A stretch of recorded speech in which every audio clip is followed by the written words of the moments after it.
নিজে আল্লাহ হইয়া মাতার তাজ হইয়া কবরে যাইবেন, ঠিক কি না এখন?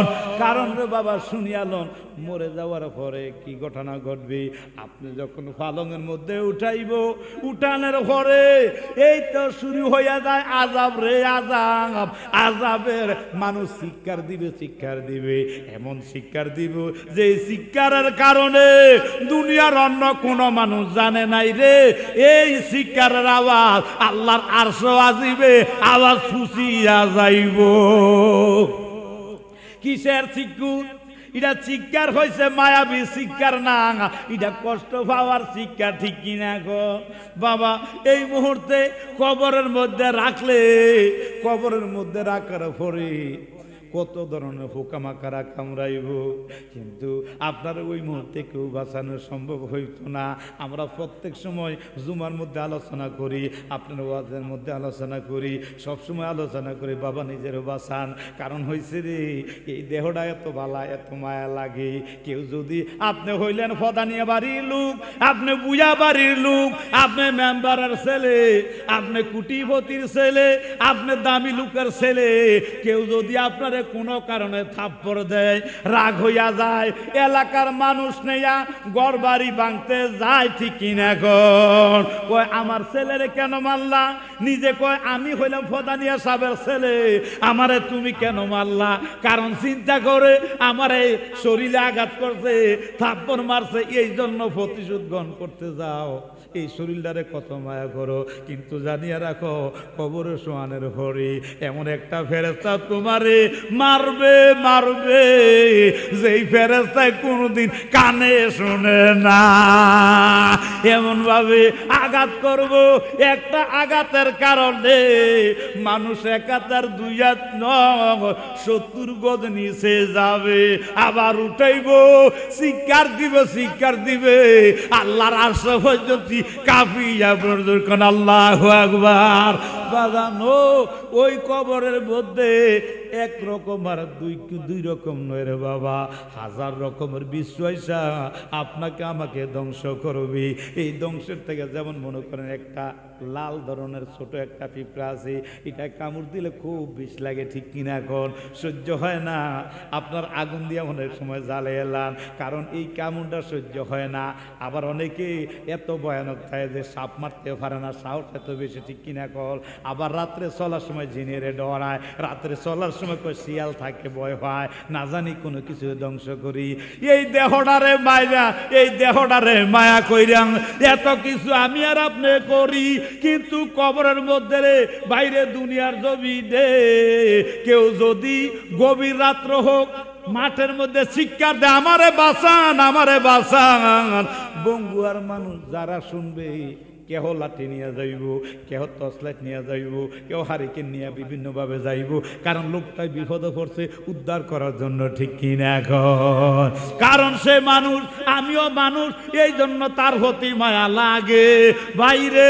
কিন্তু কবরে বাড়ির পাশে বাঁশমুড়ার নিচে আপনাকে আমাকে শোয়াইব, আজীবন মারতে থাকবো, চিৎকার দিতে থাকবেন, কিয়ামত পর্যন্ত রে আপনারে বাঁচানোর মতো কেহ থাকবে না, ঠিক কিনা এখন? বাবা বাঁচার জন্য নিজে নিজে আমল করতে হবে, বাঁচার জন্য নিজে ইহদিনা সিরাতাল মুস্তাকিম পথে পরিচালিত হইতে হবে, না হইলে নিজের কপালে নিজে দুঃখটা নিয়ে আনলেন, কেউ আপনার মায়ের ভাগ হবে না, আপনার কেউ বাঁচান করবে না। যেমন আজকে মনে করেন আমরা বামুন্ডা এলাকার মধ্যে একটা লোকের আপনার ইনি নাকি চুরি করছে, না জানি ডাকাতি করছে, পিঠে একবারে মাইরা ফালাইছে, মাইরা লাইছে, আপনারা অনেক মনে শোনেন, ঠিক কিনা এখন? এই যে তারে এইভাবে মারলো, এই মারার সময় যারা নাকি মনে কর ফিরছে লাড়ছে, যাই হোক না কেন, দুই একজন মানুষ কয় তারে মারিস না, এর মলুক আসিল কি আসিল না, এরুমা ছিল দরদ, কিন্তু কবরের মধ্যে একের পর এক মারতে থাকবে, এবং আপনাকে তেজস্বীময় এভাবে এমনভাবে বিশ্ব আপনাকে ধ্বংস করবে বাইরে, ওই মুহূর্তে কেউ আপনাকে বাঁচাইবার কোনো থাকবে না।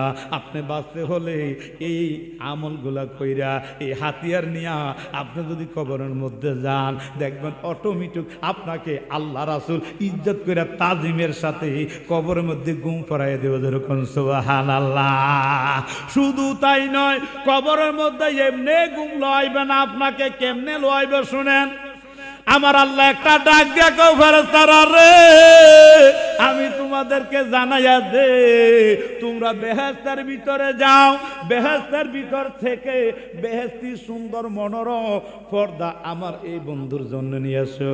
শোনা বন্ধু, বন্ধু রে, ভুলিতে পারি না তোমারে, নয়নে দিয়া নয়ন ওই পাগল করলা তুমি আমার মন, তোমার ছবি বাসে অন্তরে।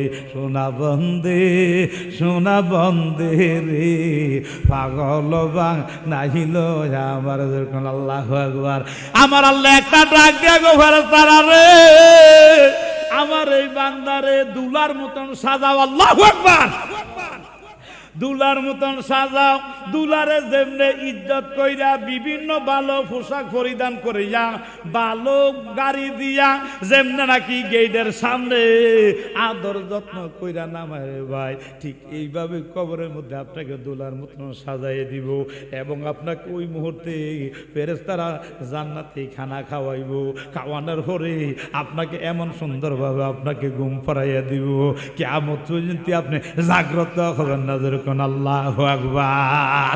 এইগুলা করার জন্য আপনি নিজে যদি চিন্তা ভাবনা কইরা না করেন, আমরার কোনো আপত্তি নাই। আপনার ছেলের দোষ হবে না, আপনার বিবির দোষ হবে না, আপনার মেয়ের দোষ হবে না, আপনার পাড়া প্রতিবেশীর দোষ হবে না, কারণ আপনাকে এই রাস্তা বাড়াই দিছে, আল্লাহ জানিয়ে দিছে, ওমা খালাকতু জিন্না ওয়া ইনসা ইল্লা লিয়াবুদু, আমি জিন এবং মানুষকে বানাইছি একমাত্র ইবাদত বন্দেগী করার জন্য। কারণ বাইরে ও আমার ভাইয়েরা, যেমনি নাকি গ্লাসের মধ্যে ভর্তি পানি আছে, আপনি আঙ্গুল ডুবাইয়ে দিলেন, অথবা পুকুরের মধ্যে পানি আছে, আঙ্গুল ডুবাইয়ে দিবেন। ডুবানোর পরে আপনি আঙ্গুলের মধ্যে আঙ্গুল উঠাইলেন, উঠানোর পরে দেখবেন 1 ফোঁটা 2 ফোঁটা এরকম পানি ভরে কি ভরে না ভরে রে। জানাইতে চাই আমার আল্লাহ, আমার নবীজি জানাই দেয় আমার উম্মতেরা, দুনিয়া হচ্ছে মাত্র 1 ফোঁটার চেয়ে আরো কম কম, কিন্তু পরকালের জিন্দিগিটা এত বড় হবে, যেখানে মরণ নাই, যেখানে অশান্তি নাই, যেখানে কর্ম নাই, যেখানে আরাম আর আরাম। দূর কন্যা আল্লাহু আকবার।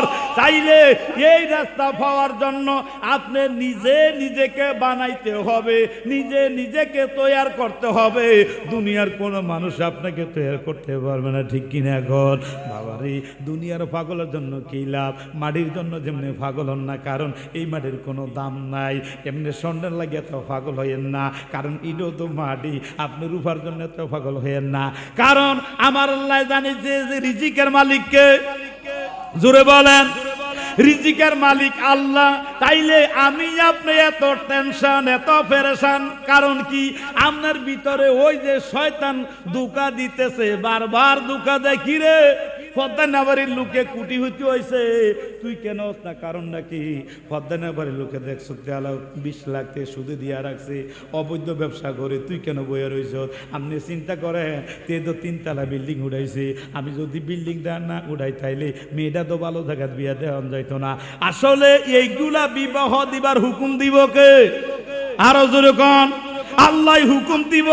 আপনি আল্লাহর হেফাজতে থাকেন, আল্লাহর বিচার চান, আল্লাহর মুহাব্বত চান, তাইলে কারণ আপনার এই রিজিকের মালিক ইজ্জতের মে অতিজ্জুমান তাশাউ অতজিল্লুমান তাশাউ বিয়াদিকাল খায়র ইন্নাকা লা কুল্লি শাইইন কাদির। বাইরে ইজ্জত আল্লাহ দিতে পারে, আবার নিয়েও দিতে পারে, ঠিক কিনা গর? এখন এই সফরতে থাকতে হবে আপনি আমি বাবা আজীবন, কারণ আমাদের বয়স তো আর কম হয়েছে না, প্রায় 45 বছর হয়ে গেছে। আজকে 22-23 বছর আলোচনা করি, 50 টাকা থেকে হাদিয়া শুরু হয়েছে, বর্তমানে 20-25 হাজার টাকা 30 হাজার টাকা দেয়, আলহামদুলিল্লাহ। কোন বাবা, এরপরও মানুষকে এই আমলের পথে আনা কঠিন, ঠিক কিনা কোন?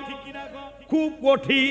কারণ আমার দুঃখ লাগে একটাই, মানুষ নিজে বাঁচাইতে চায় না। আপনি মনে করেন যেমন আমরা অনেক সময় মাহফিলের সময় আসার সময় রামমনে যখন আসি চিন্তা করি ইডা খোলার ইন্ডিয়া গেলে মনে ডাহাইতে ধরতে পারে, ড্রাইভারে কই কি করবা, কারণ এনের মধ্যে যায় মাহফিল করে আইসি নিতু গাওয়ারে টিহাডিও নিব, আবার কিনাকে মোবাইল দিয়ে লয়ে দেবো, এই ধরনের চিন্তা করি কি করি না করি, কারণ ভয় লাগে। যার কারণে বাঙ্গা রাস্তা দিয়া আপনার ফানি ভাড়া হইয়া ওই যে কালামসার হইয়া ময়নাটাং হইয়া বাড়ির দিকে যায় ভয় ভয় শুধু ডাহাইতে, ঠিক কিনা বাবা? কারণ চিন্তা করি টাকা পয়সা বড় কিছু না, যদি কারণবশত একটা ঘাই দেয়, কারণবশত যদি একটা কূপ মারে, তইলে এই জীবন বিফলে। যার কারণে ভয় করে ওই দিক দিয়া বাঙ্গাচুরা রাস্তা দিয়ে যায়। এটা যদি আমার আর আপনার জ্ঞানে আসতে পারে, বাইরে জাহান্নামের আগুনটা এত ভয়ানক আগুন, কিরকম আগুন, যেটা নাকি 36,000 বছর, প্রথম 12 বছর অথবা 1000 বছর আপনার এটা পুরান তাপ দেওয়ার কারণে বন্য হয়েছে সাদা বন্য, তারপর আবার 1000-1200 বছর আপনার কিনা কয় তাপ দেওয়ার পরে হয়েছে জানি লাল বন্য, এরপরে 1000 বছর মতান্তরে 12 বছর আপনার তাপ দেওয়ার পরে আয়ের 12,000 বছর এইভাবে তাপ দেওয়ার পরে মোট 36,000 বছর তাপ দেওয়ার পরে আপনার এই জাহান্নামের আগুন কালো বন্য হয়েছে রে। এখন দুনিয়ার মানুষের দুনিয়ার আগুনে তো সইতে পারে না, এটা তো বুঝেন না? বুঝেন না? বুঝেন, দুনিয়ার আগুন ডাং আপনি আর আমি সইতে পারি না, জাহান্নামের আগুন কিভাবে সইবেন বাবারে? সওয়া সম্ভব হইতো না। আমি আর আপনারা এখন যারা এখনো বসে আছি, অনেকে মাঠে যায় ঠিক, কিন্তু আসলে কাজ করে না, এরকম লোক আছে না নাই? আছে। কারণ গেলে মাঠের মধ্যে গেলে রৌদ্র লাগে বাবারে, কেমন অসহ্য লাগে, সহ্য হয় না। এখন আমি আর আপনি চিন্তা করা দরকার যে এ সূর্য এত কাছে না, 9,30,00,000 মাইল সূর্য হইলে উপরে, কি ঠিক না? 9,30,00,000 মাইল সূর্য হইল উপরে, আর সেখান থেকে একটা মুখে তাপ দেয়, তাপ দিলে এই আমি আর আপনি মাঠে গেলে সূর্যর তাপ সইতে পারি না। আজা খুব কররা, যার কারণে অনেক সময় গামছা মাথায় দিয়ে রাখি, অথবা গেঞ্জি আপনার মাথায় দিয়ে রাখি, অথবা ছাতি মাথায় দিয়ে রাখি। এখন রে ভাই, কাল হাসরের ময়দানে জাহান্নামের মধ্যে জাহান্নামী আগুন সইবেন কেমনে, চিন্তা করা দরকার আছে না নাই? বাবারে চিন্তা কইরেন, বিবি খুব মহব্বতী মানুষ, ঠিক নেই? কিন্তু আমার আর আপনার বয়স যখন 50 বছর হইয়া যায়, হওয়ার পরে তার বিবির লোক এত ভালো লাগে না, কথা কন না, ভাল লাগে না। বুড়ো হইয়া গেছেন, পাওয়ার নাই, লেন্স, ঠিক কিনা গন? বলে হুজুর একটা বাংলা কথা বললাম, এই জন্য বুঝার জন্য বলছি বাবারে, সব কিছু শেষ হইয়া ফুরে আইতেছে, কিন্তু জাহান্নামের দরজা যাইয়া আস্তে আস্তে দাঁড়াইতে আছেন, ঠিক কিনা গন? ভালো লাগবো, মজা লাগবো, সুন্দর লাগবো যদি আপনাকে আপনি জাহান্নামের আগুন থেকে বাঁচাইলে আপনার ভালো লাগবো, বিবিও ভালো লাগবে, ছেলেও ভালো লাগবো। কারণ শুইলে যদি আপনি চিন্তা করেন আমি জান্নাতি না জাহান্নামী, আমার এই বয়সে দীর্ঘ 45 বছর বয়সে আমি কি করলাম, এই করার কারণে আমি কি জান্নাতি হবো না জাহান্নামী হবো? যদি আপনার চিন্তা চেতনা দেখা যায় আপনি জান্নাতি হইলেন, তাইলে কপাল ভালো, কপাল ভালো। আর যদি আপনার চিন্তা চেতনা দেখেন আপনি জাহান্নামী হইবেন, ও তাইলে আপনার কপাল মন্দ। আপনার সময় আছে, তওবা করুন, ইস্তেগফার করে আল্লাহর দরবারে ফরিয়াদ, মাবুদ ও মাবুদ আমি গুনাহ করেছি, নামাজ ছাড়ছি, রোজা ছাড়ছি, আল্লাহ তুমি আমারে মাফ করে দাও। এই যদি তওবা করে এরপরে এর থেকে যদি নামাজ শুরু করে দেন, জিকির আজকার শুরু করে দেন, আমার আল্লাহ আপনাকে মাফ করবে কি করবে না জানতে চাই। আল্লাহ কয় লা তাকনাতু মির রাহমাতিল্লাহ ইন্নাল্লাহা ইয়াগফিরু যুনুবা জামিআ ইন্নাহু হুয়াল গাফুরুর রাহিম।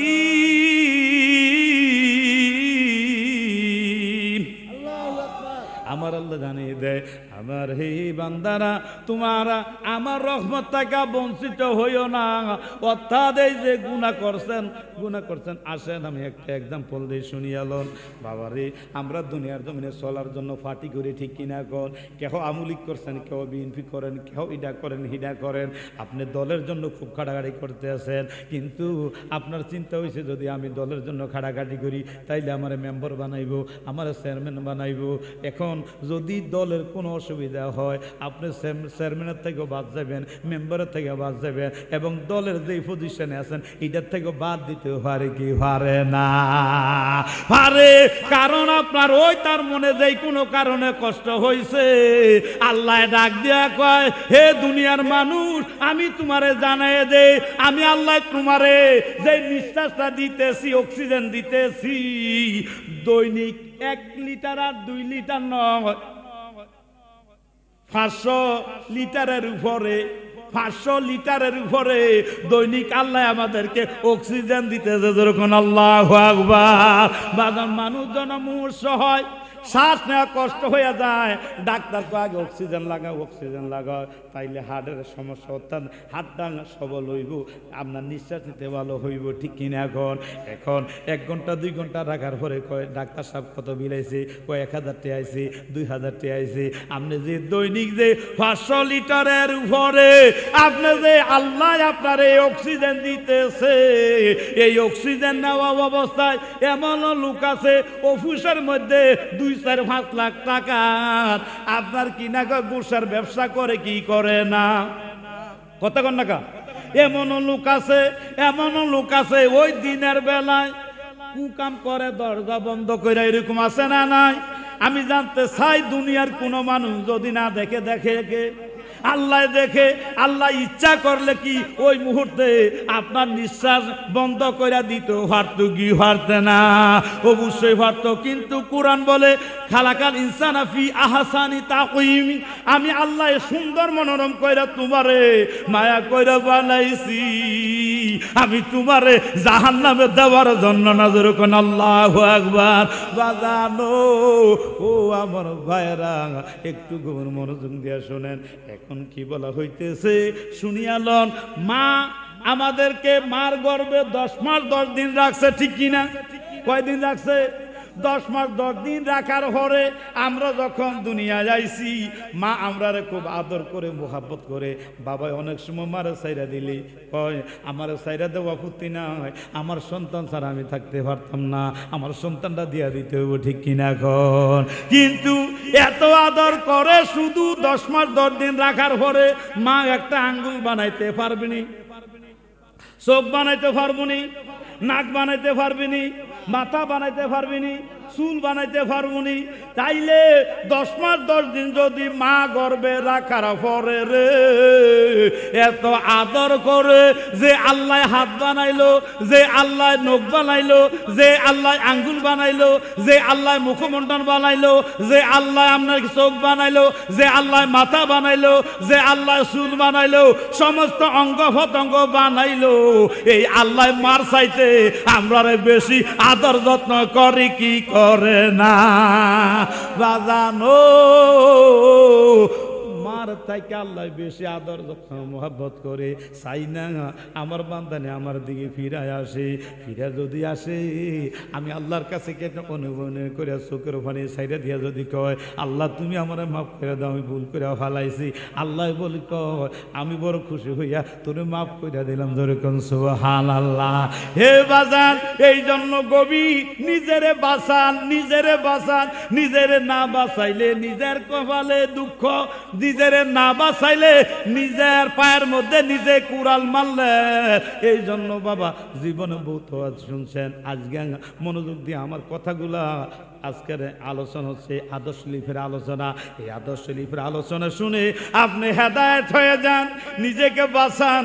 বাঁচাইলে লাভ হবে কবরে, বাঁচাইলে লাভ হবে হাসরে। কেন শুনিয়ালন?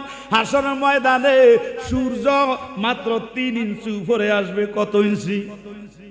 3 ইঞ্চি উপরে আসবে। আসার পরে দুনিয়ার জমিনে একটা মুখে তাপ দিছে, হাসরের ময়দানে 12টা মুখে তাপ দিবে। কয়টা মুখে? 12 মুখে তাপ দিব। এই তাপের কারণে বাবারে হাসর ময়দানে মাটিটা তামা হইয়া যাইব। বাজানো শুধু তাই নয়, এই মাথার মগজ রে বাতের মারার নাই উতলাইয়া উতলাইয়া এদিক সেদিক খেয়াল করতে থাকবে। কিন্তু যাদের ভাগ্য ভালো, যারা দুনিয়ার জমিনে আমল করছে, নেক পথে ছিল, সঠিক পথে ছিল, সহি পথে ছিল, তাদেরকে আল্লাহ বড় মায়া কইরা আরশের নিচে স্থান দিবে। যেরকম আল্লাহু আকবার। আমরা সবাই আরশের নিচে স্থান চাই কি চাই না? কারা কারা চান হাত তুলে দেখান। নারে তাকবীর, নারে রিসালাত, নারে গাউসিয়া। সবাই বলে মারহাবা।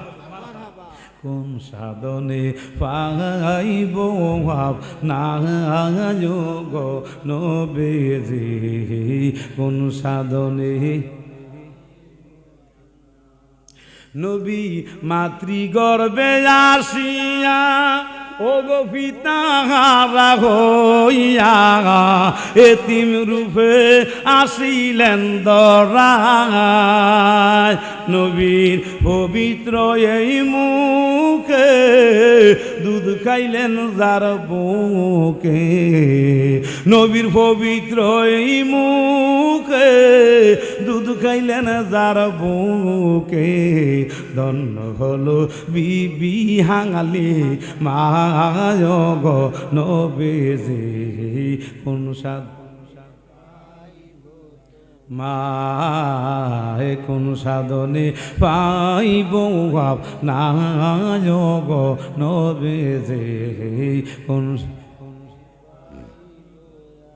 বনের জগরে ও শির চক্র দয়রে মেঘের মালা সাজা দিত গায়। আল্লাহু আকবার।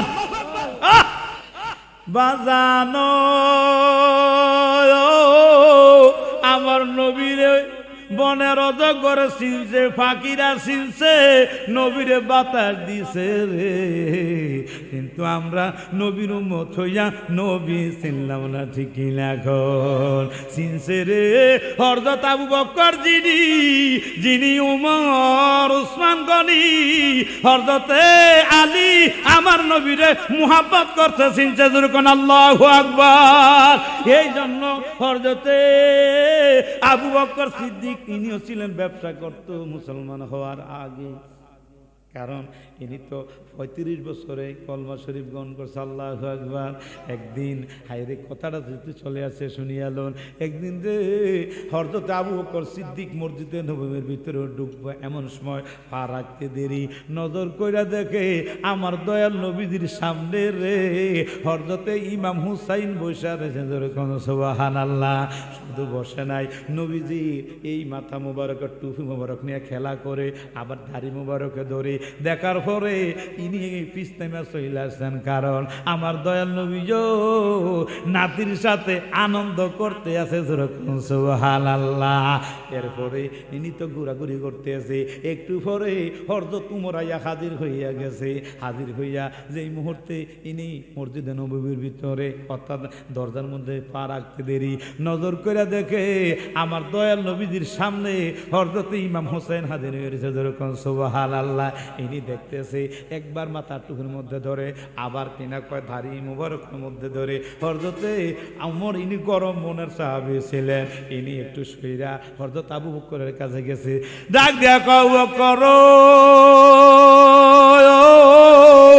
ও আবু বকর ভাই, দেখছেন আলামত? বলে কি আলামত? বলে আমার নবীজির টুপি মুবারক নিয়ে ধরে কি ধরনের খেলাধুলা করতেছে, আবার নবীজির দাড়ি মুবারক ধরে টানাটানি করতেছে। সহ্য হয় না, ওনার মতন ব্যর্থ মিতার নাই। যেরকম না নাউজুবিল্লাহ। এটা কিন্তু নবীর মোহাব্বতে কইছে। আবার সাইয়ান বলে হযরত ইমাম হুসাইন দিদি উমরে ব্যর্থ কইছে, এটা কেমন হইল? আসলে নবীজির মোহাব্বতে কইছে যেরকম সুবহানাল্লাহ। ওরে ফান বন্ধুরে পাইবার আসে বুক বাসে নয়ন জলে প্রাণের নবী রইয়াছে কোন দেশ। আল্লাহু আকবার কর। এই মোহাব্বতে বলার পরে হযরত আবু বকর সিদ্দিক কয় এমনি মুখের মধ্যে সাফা দিয়ে ধরছে। কয় ভাই সাফা দিয়ে ধরলেন কেন? ডাক দেখো হে এই উমর আমি তোমার জানাই দিই, উমর ও উমর আমরা তো ভাগ্য বেশি ভালো না। বলে কেমনে? বলে আমার যখন বয়স 35 বছর হয়েছে, মতান্তরে 34 বছর হয়েছে, ওই মুহূর্তে আমরা দয়াল নবীদের হাত মোবারক হাত ধরে আমরা কলমা শরীফ গ্রহণ করছি। হযরতে উমর বলতেছে ভাই আবু বকর আমার বয়স যখন 27, মতান্তরে 28 বছর, এই মুহূর্তে আমি দয়াল নবীজির হাত মোবারকে হাত ধরে আমি কলমা শরীফ গ্রহণ করেছি। এখন হযরত আবু বকর জানিয়ে দিতেছে ভাইরে তুমি দেখছো নি তারা কত ভাগ্যবান। আল্লাহু আকবার। হযরত ইমাম হুসাইন রে জন্মসূত্রে মুসলমান হইয়া নবীজির নাতি হইয়া জন্মাইছে যেরকম। আল্লাহু আকবার। হে উমর ভাই, তাইলে তাদের ভাগ্য, তাদের ইজ্জত, আমাদের ইজ্জত আকাশ পাতাল ব্যবধান। এই কথাটা শোনার পরে হযরত তোমার থমকে গেল। ঠিকই দেখ কথা, আসলে কথা তো হেসেই কথা। এখন এই কথা শোনার পরে থমকে গেল। বাজানো ও বাজার, এখন দয়াল নবীর এত সম্মান এত ইজ্জত, এই নবীর মোহাব্বত করে দুনিয়ার মানুষের পার হয়ে যাবে। ঠিক কিনা কর? সালা দুনিয়া রাসূল আল্লাহ আলাইকুম সালামুনিয়া আলাইকুম সালা দুনিয়া রাসূল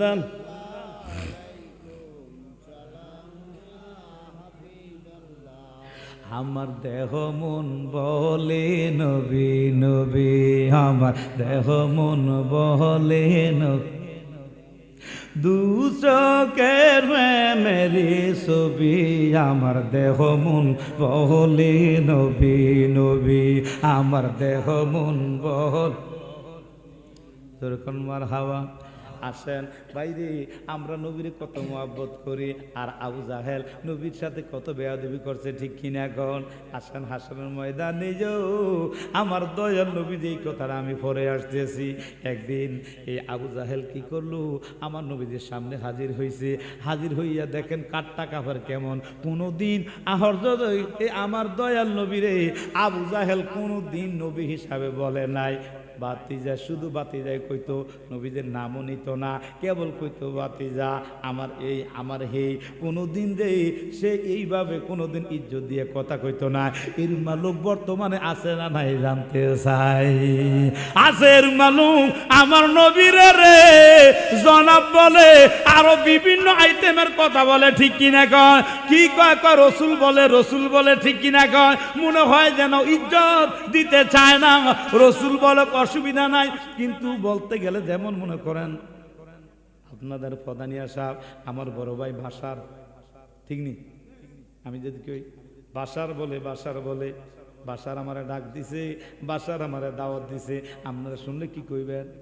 বেদ্য, ঠিক নেই? আর আমি যদি একটা কথা লাগিয়ে দিই, আমার বাশার ভাই আমারে দাওয়াত দিছে, আর বেদ্য কইবেন না? কারণ ওই বাইলা গানে ইজ্জত বাইরে গেছে। সুবহানাল্লাহ কোন বাজানো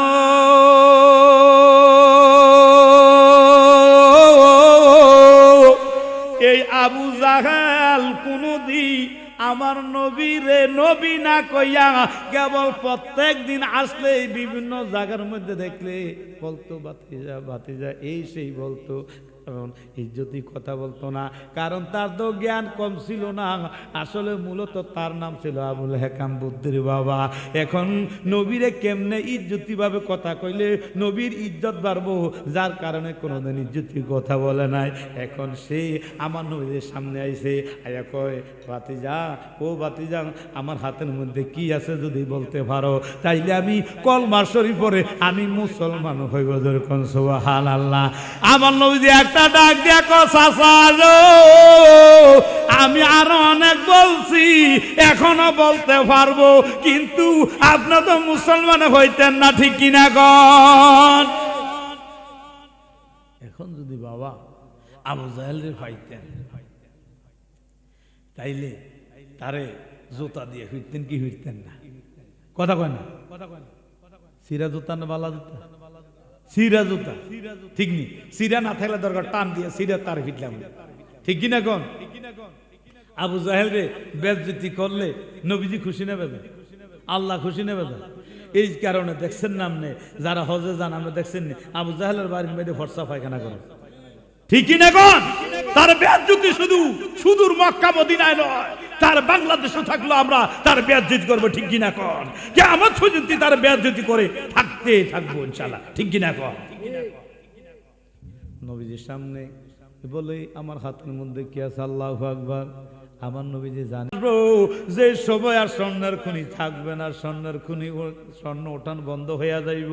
শুধু তাই নয়, ওই মুহূর্তে তাদের তেল উঠানো বন্ধ হইয়া যাইব।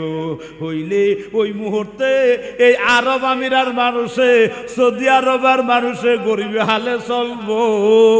আল্লাহ তোমার কাছে হরিয়ান যে উহুদ আমার জন্য পাগল, আমার সাহাবীদের জন্য পাগল, শহীদানদের জন্য পাগল, আমি তোমার কাছে ফরিয়াদ করি, তারা ওই মুহূর্তে এই উহুদকে তুমি এই পাথরের পাহাড় রাখো না, স্বর্ণের পাহাড়ে তুমি পরিণত কইরা দিও। এই যখন কইছে আল্লাহ কবুল করছে। এখন এই আরব আমিনের মধ্যে যেই মুহূর্তে মানুষ যেই মুহূর্তে অভাবে পড়বে, আল্লাহ উহুদের পাহাড় দ্বারা স্বর্ণ পার করে দিতে পারে। ভাইও, যদি নবীজি বললে এই উহুদ পাহাড় দীর্ঘ 18 মাইল যদি স্বর্ণ হইতে, স্বর্ণের পাহাড় হইতে পারে, আমার নবীজি, আমার মাজার নবী, উম্মতের কান্ডারি নবী, তোরানেওয়ালা নবী, বাসানেওয়ালা নবী, সাফায়েতের কান্ডারি নবীজি, নবীজি উম্মতরে নিয়ে যাবে জান্নাতে। এই নবীজি না খাইয়া কি আরব আমিরের মধ্যে থাকা লাগেনি জানতে চায়? লাগে না? এখন বোঝা যায় বাইরে খানার মধ্যে রে, আসলে খানার জন্য এত পাগল ছিলেন না আমার নবীজি। কারণ জানি এই জন্য বাবা, আপনারা জানেন যারা নাকি ওলি আল্লাহ হয় তারা দুনিয়ার কোনো খানা খাইতে চায় না। শুনছেন তো মুসা নবী যখন রওনা দিছে সফরে, সামনে পাথর হইয়া গেছে, পাথরের মধ্যে আল্লাহর ওলি জিজ্ঞাসা করে, ভাই তুমি এই পাথরের মধ্যে কতদিন আছো? বলে 450 বছর। বলে দরজা নাই, জ্বালা নালাই, তাইলে তোমারে খাওয়ায় কে? বলে আমার আল্লাহ খাওয়ায়। বলে তুমি কয়খানা করতে গেছে? আল্লাহ এই মুহূর্তে ওই আল্লাহর ওলি ডাক দিয়া কয়, নবী গো, ও মুসা নবী, আমার আল্লাহ দুনিয়ার কোনো খানা খাওয়ায় না, আল্লাহ ধরে আমার বেহেশতি খানা খাওয়ায়। ধরে কোন সুবহানাল্লাহ। বাজানো বুঝা যায় রে আল্লাহর ওলিরা, আমরা যেমনে দুনিয়ার খানার জন্য পাগল, মাটির জন্য পাগল, ওলি আল্লাহরা এমন পাগল না রে। কারণ হইছে আল্লাহর বন্ধু হইয়া গেলে তাদেরকে আল্লাহ বেহেশতি খানা খাওয়া। যেরকম আল্লাহু আকবার। এখন বাবা এই দুনিয়ার জন্য তো আমরা পাগল, ঠিক কিনা এখন? কিন্তু এই দুনিয়ার জন্য যে এত পাগল হইছেন, কিন্তু আসলে তো পাগলের প্রয়োজন নাই। কারণ হচ্ছে এই দুনিয়াটা হচ্ছে একমাত্র ক্ষণস্থায়ী দুনিয়া, ঠিক কিনা কোন? কারণ এই দুনিয়ার মধ্যে আপনি যত আমল করতে পারেন, যত জিকির করতে পারেন, যত দুরূদ শরীফ পড়তে পারেন, যত কোরআন তেলাওয়াত করতে পারেন, যত কথা কম বলে নিবিড়ে নিবিড়ে গুনগুনায়া নবীদের গান গাইতে পারেন, আমার রাসূল বিনে বন্ধুকে বাজ আছে রোজা শহরে, রাসূল বিনে বন্ধুকে বাজ আছে, রাসূল বিনে বন্ধুকে বাজ আছে রোজা শহরে, রাসূল বিনে বন্ধুকে বাজ আছে।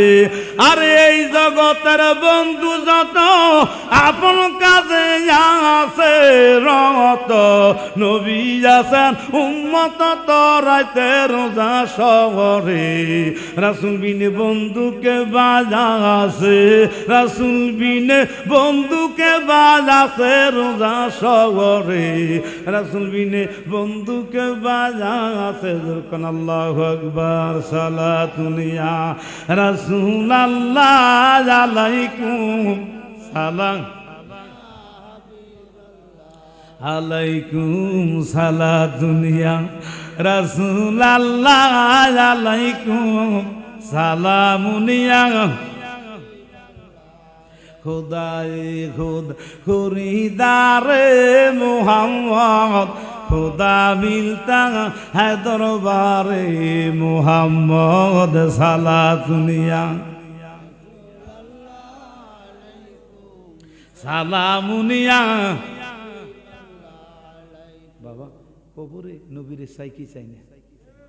জোরে কোন? বাবা রে, বিবি রে কত মোহাব্বত কইরা খানা